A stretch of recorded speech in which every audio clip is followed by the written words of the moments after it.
Hey there, these are key questions to know answers to if you're going to be buying a house here in the near future. Stay tuned.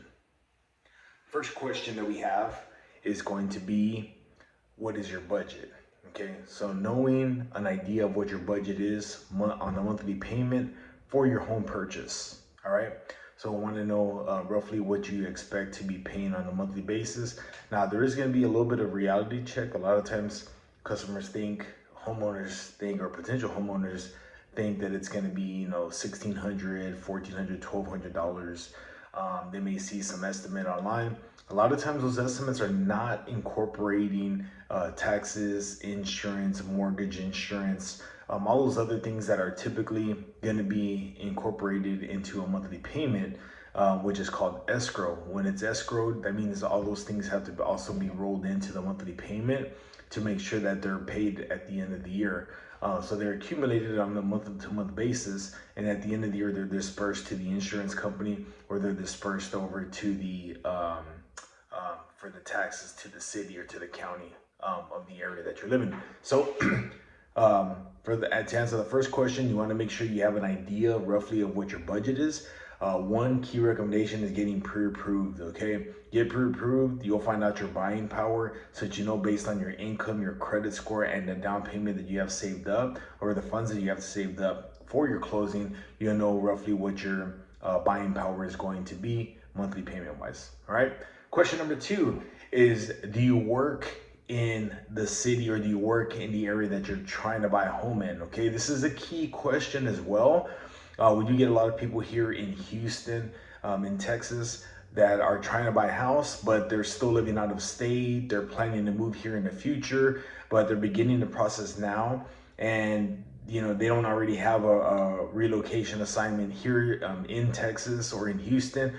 Or they haven't even thought of the process, landed a job here, or any of that information. Okay, so definitely wanting to know if you work here or already have a job here. Okay, that's going to be another key thing. If you live in the city already, and you already have a job here, you live in the city, no problem. Then it's going to be an easier process for you. But if you are relocating, you're moving from another area, and you are stationed in a different state, that causes a lot of different restrictions as well. Now you're gonna probably have to qualify for different terms of a loan. It could even be as a secondary home if you already own a home, etc.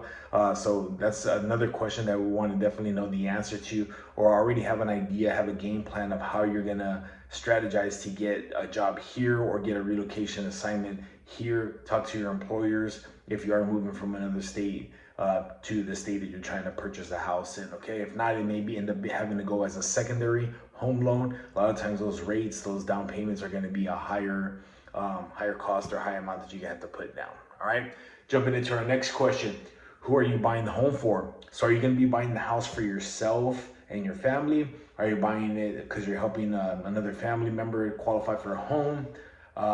Those are just key questions, key scenarios that we want to know as well. If it's for you, great. Is this going to be your first home or a secondary home? We want to know that as well, because you either qualify for first-time buyer programs like FHA or down payment assistance if you don't already have a loan or a home. And then if you do already have that, then it's probably going to have to go as a secondary loan or secondary home, unless you already have paid off the house and you're living in it free and clear. Okay, so those are some of the scenarios. If you are buying a house for another family member, they may not be able to get all the perks of a first-time home buyer, if that is the scenario. Anyways, that is another great question that you want to take a look at. You want to know the answers to as well there. Okay. Are you going to be using down payment assistance is our next question. All right, so down payment assistance is a form that of assistance that will help you with the money needed for your down payment, which is typically 3.5%. And with some programs, it'll also help cover your closing costs as well, which is normally around 3%. So some programs will cover a portion of it, some of it will cover all of it. It all depends on which program you qualify for, which program you're able to go through.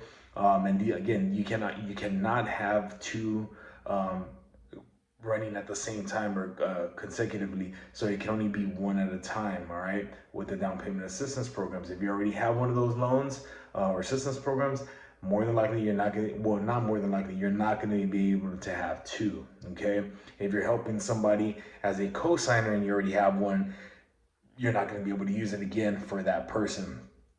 All right, so that person would have to qualify all on their own, and they'd have to get the down payment assistance on their own as well. All right, so just letting you know about that. There are down payment assistance programs out there, but you will have to qualify for it and not already have a program that you're taking advantage of. Okay. Next question: do you currently own a home or land? Okay, if you already own a home or land, you're going to either have to qualify with both homes or the land that you own and the new house that you're purchasing. If they are not free and clear, if they're already completely paid off and you only owe taxes on the property or the home, and any type of association fees, etc., then we just have to get the paperwork on that. If the home is free and clear, the land is free and clear already, we do have to see documentation. The lender's going to need documentation showing that you own it free and clear, it's been paid off already. All right. Otherwise, you will have to qualify for both, and sometimes that makes it difficult because a lot of times you have to sell one to purchase another one. All right. If you do own a home already or land and you are going to be selling it, the key is going to be to go ahead and get it under contract immediately, and then provide that information to your lender so that they are not having it counted against you or against your new home purchase as well there. Okay.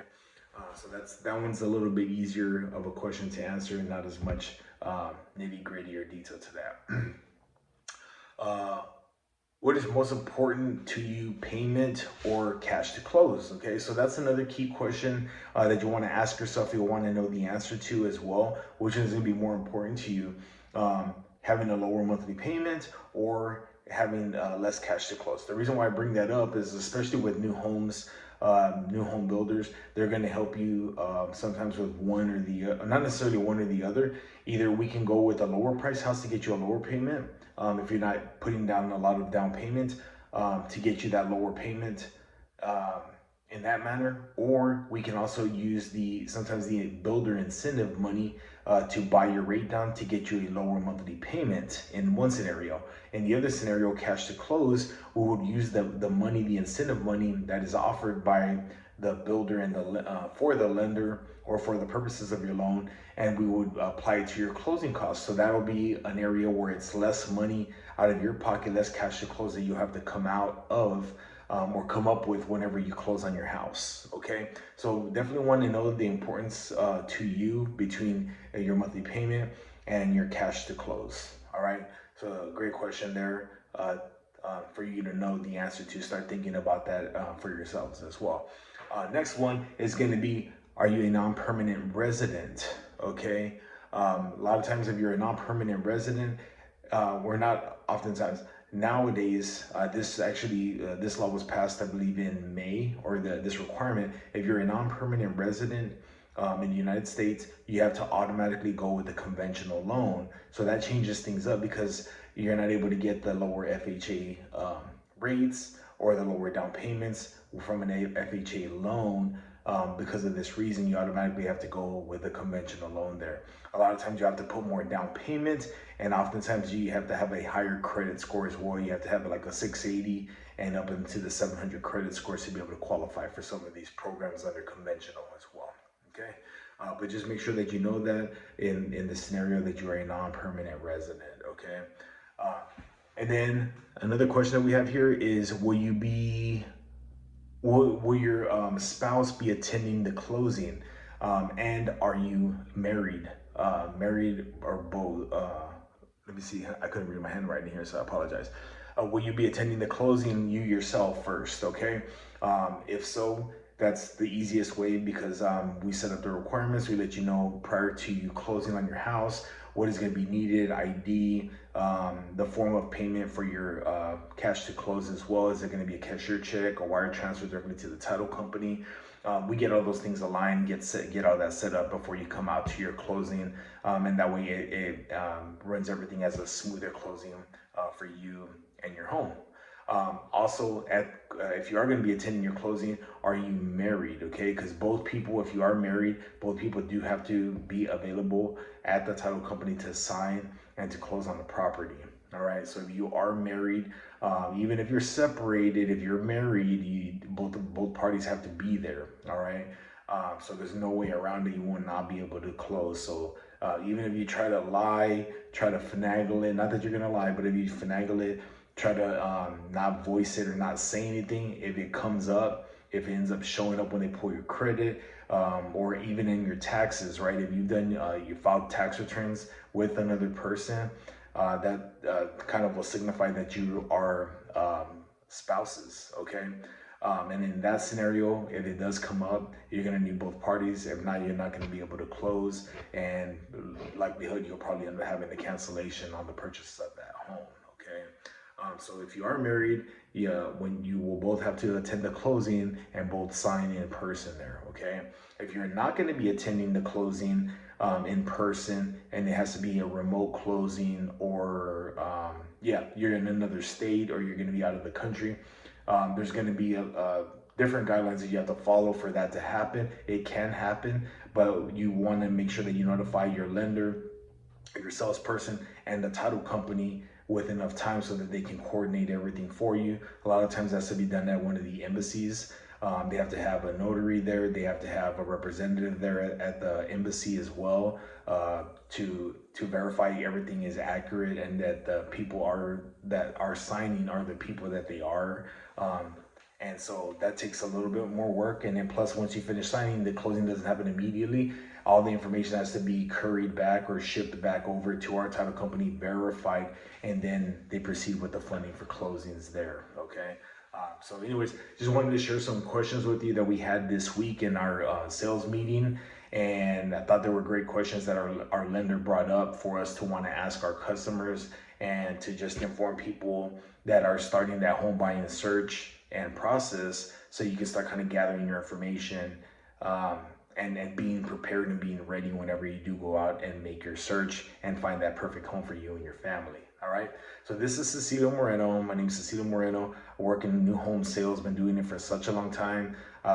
One of the big joys is helping customers find the home for them and their family's needs, and helping them along the process, whether it's on a move-in ready house, something that's already completed, or we end up building the home for them. And that process usually takes about 4 to 6 months.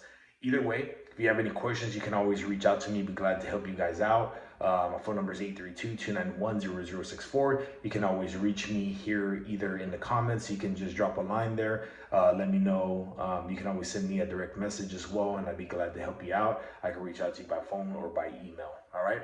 Anyways, hopefully this information is helpful for you guys. If it is, go ahead and drop me a like, hit me a comment there below. If there's a question that maybe I didn't answer here and you would like for me to answer as well, I'd be glad to make another video and share some more information with you guys. Have a great one, and talk to you soon.